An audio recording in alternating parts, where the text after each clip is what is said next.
Um, okay, so I don't, I don't really want to do this, but I've just got ideas in my head that I need to put down to some sort of tangible form, and instead of writing it all out, I figured it would just be easier to record it because then I can actually get across my point better.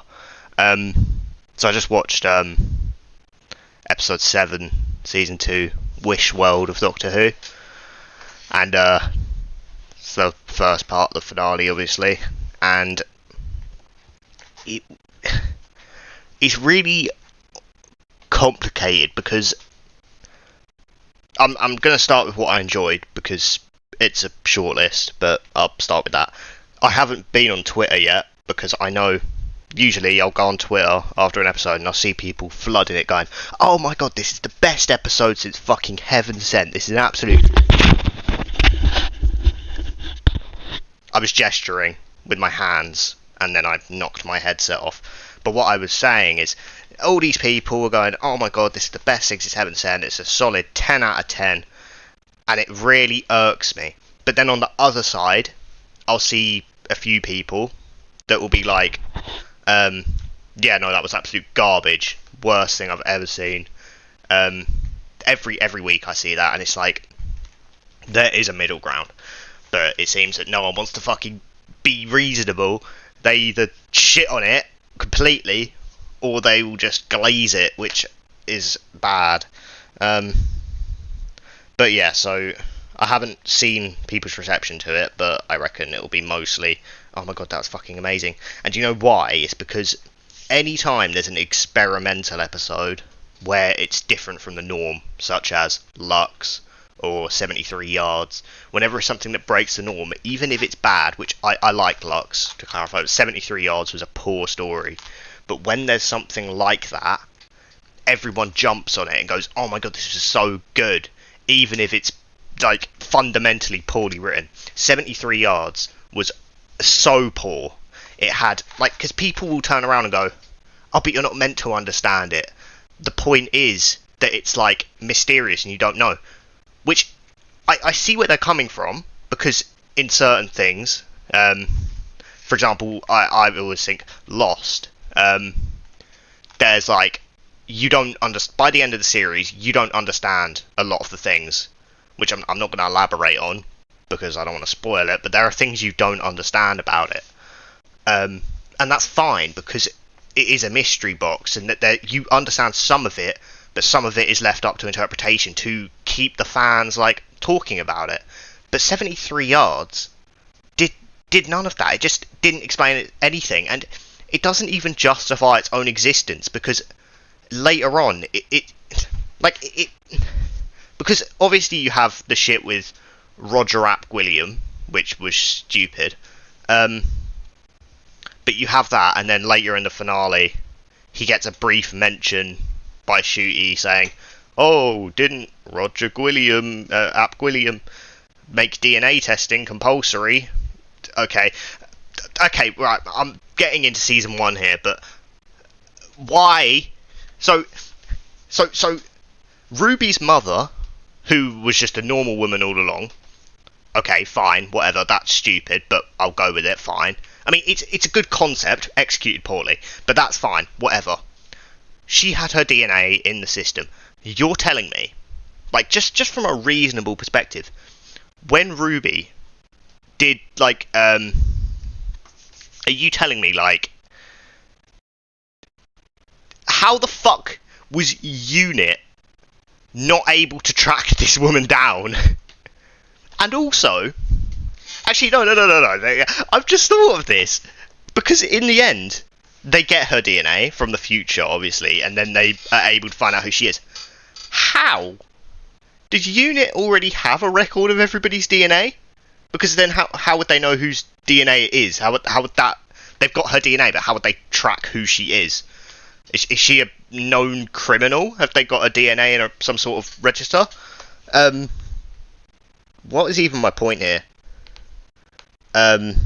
Oh yeah, so certain stories that are bad, people glaze and say are really good. Like this one. So let me get back on track. Wish World. It's really hard for me to stay on track, but I have to.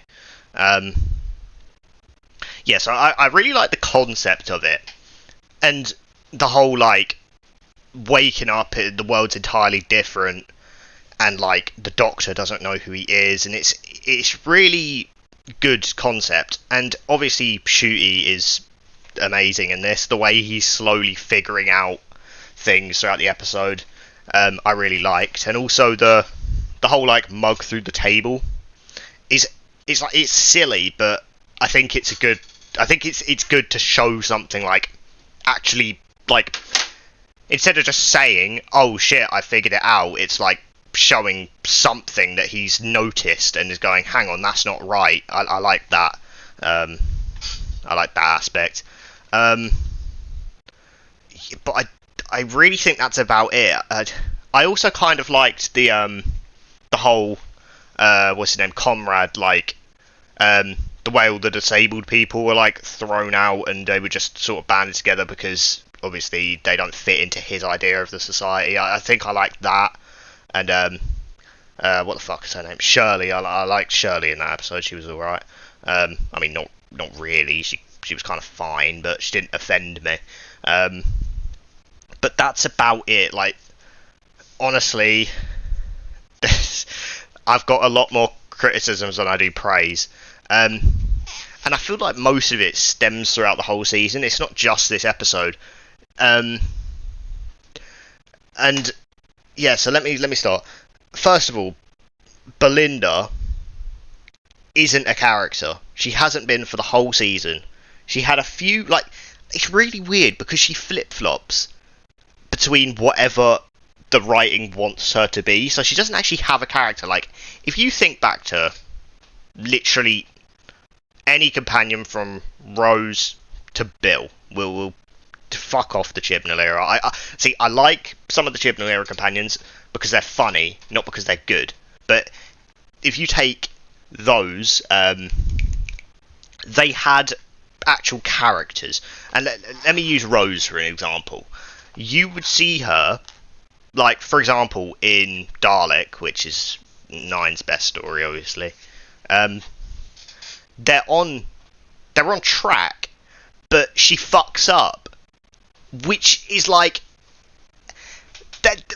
Belinda doesn't do that because they will be on their set course doing whatever. They've met the Dalek. Oh my god, Rose touches the Dalek. She shouldn't have done that, but she did because it's in her character to do stuff like that and fuck shit up, and it makes it more real.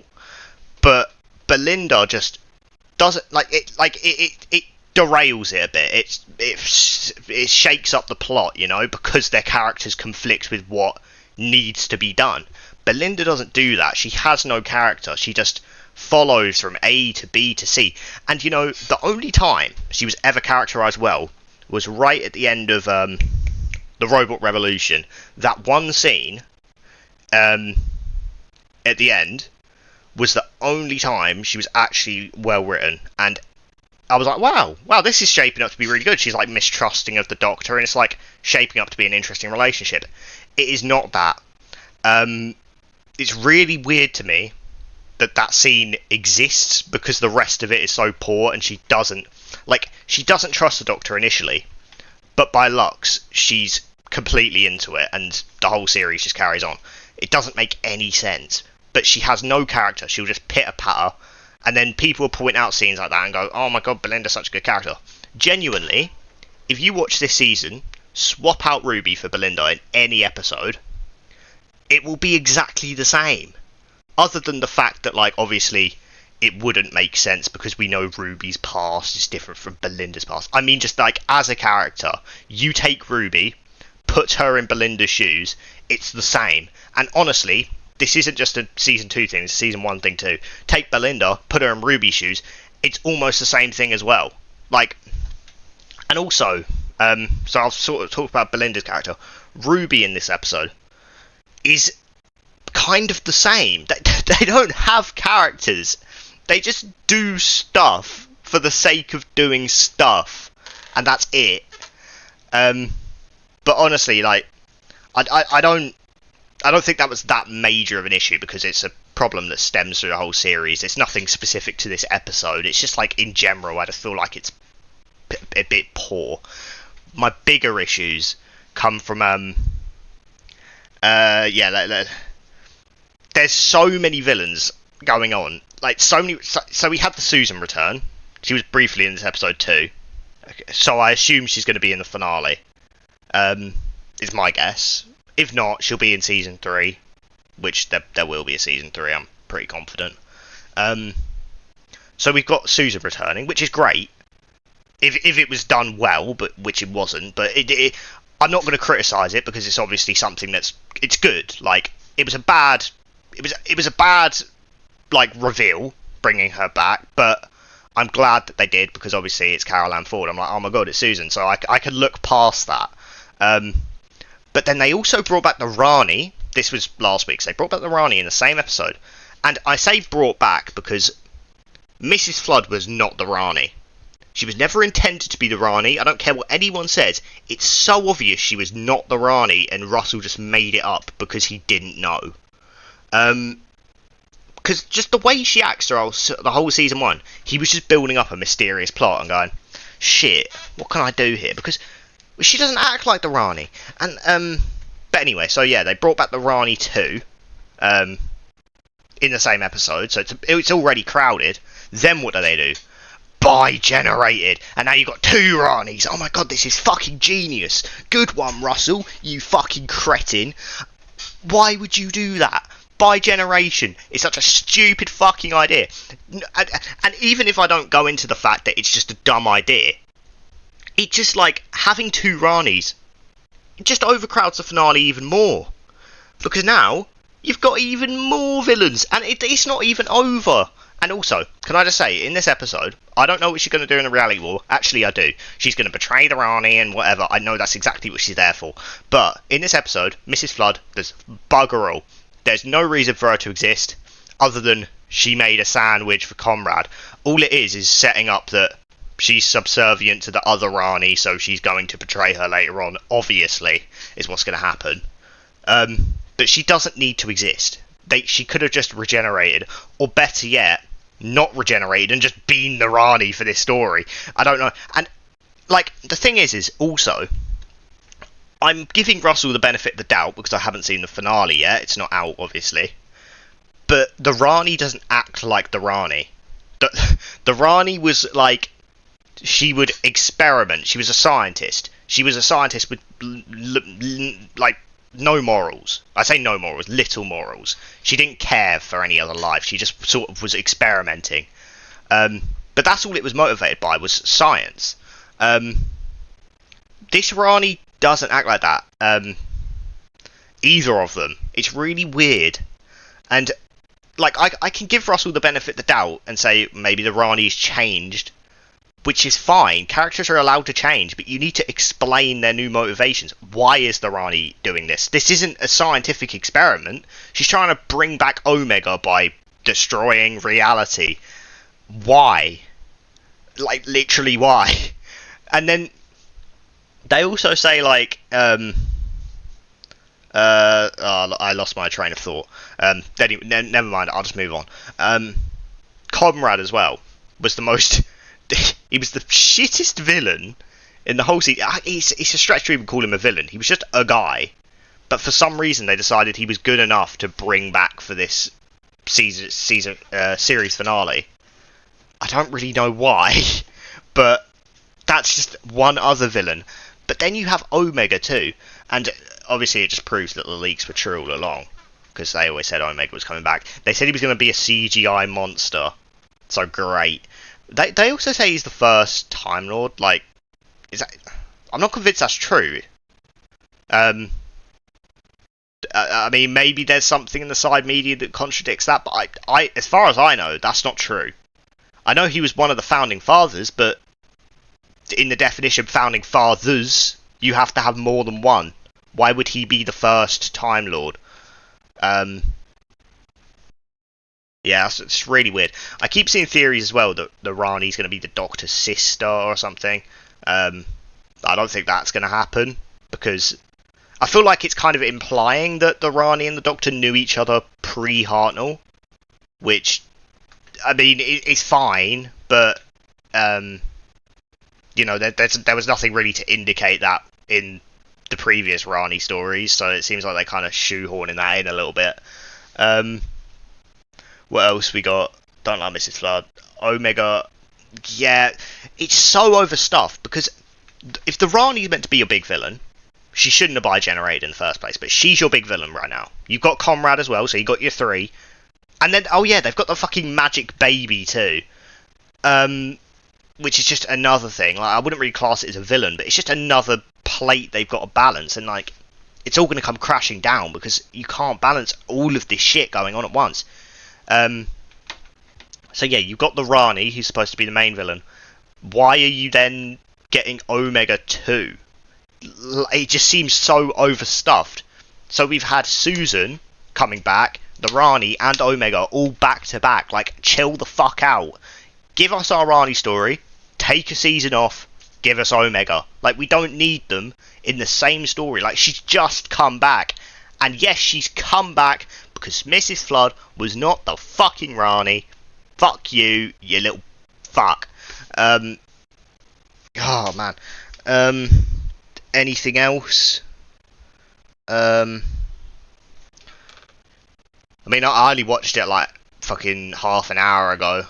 So, I mean, actually, it's more like an hour ago. So, actually, it's more like 2 hours ago. Anything? Oh yeah, next week, if I see the Doctor regenerate into Billy Piper, I will not be happy. Russell will well and truly have lost the plot. Regeneration should never have been a gimmick. Oh yeah, that's what I was thinking. Something in my bang bang bang. I'm hitting my head. Where was 14 during this? This is just like, this is another problem with the bi-generation, is that 14 is always there, and you could turn around and say, oh, just don't think about it, but if it's going to be a plot hole, don't make it in the first place. Why has he brought, like, 14 is always there. Like, from now until, I don't know, I assume he left when Donna eventually dies, so like, I don't know, 40 years, until like 2060, 2070, any story set between that time, 14 is there, and if he doesn't turn up, that is an inconsistency and a plot hole, and it should be criticised. But yeah, where is 14? It's just dumb. And bi-generation as a whole is just dumb. First of all, regeneration being a gimmick is dumb. You can't just, well, you can, obviously they've done it, but bringing back David Tennant, and then if they're going to bring back Billy Piper too, it's just so stupid. Regeneration is something, it's like, it's something core to the show, and it shouldn't be changed. You hand it over to another person, they have their go at it, then they hand it over, and it's something like that just passes down through the generations. Why are you turning it into a gimmick of bringing back old people and going, oh my god, this is so cool? Like, honestly, Billy Piper, I'm sure she'd do a great job at playing the Doctor, but she shouldn't, because she's been Rose. It would be dumb and a gimmick, and it's purely there just to get people to watch the show again, because it's so poorly written and it's lost all its fans. But like, there are plenty of people in the world that would play talented Doctors, like thousands and thousands of them, and they'd all, like, thousands and thousands that'd be willing to do it and would do a really good job. You don't need to pick the ones that have played big roles in Doctor Who before. Do I think Billy Piper will be the Doctor? Honestly, no. But I really wouldn't be surprised. I would say like 30%. I think it might happen. 70% no. It will be a female. I know that much. They wouldn't go back to having another male again. Assuming there is a regeneration, which I believe there will be, but there might not be.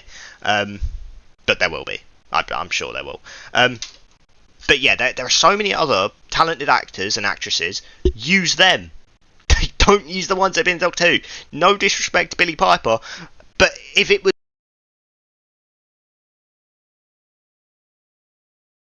My headset shut off. No disrespect to Billy Piper, but if it was anyone, if it was Catherine Tate, Freema Agyeman, Karen Gillan, if it was any of them, I'd say the same. They shouldn't be playing the Doctor.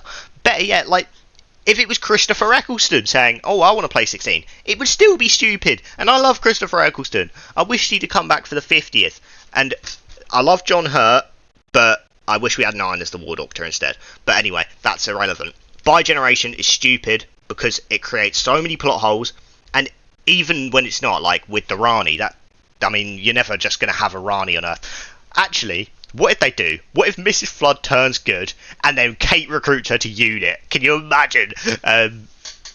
But yeah, so it's just dumb. It's something that should never have been changed, and it's just stupid.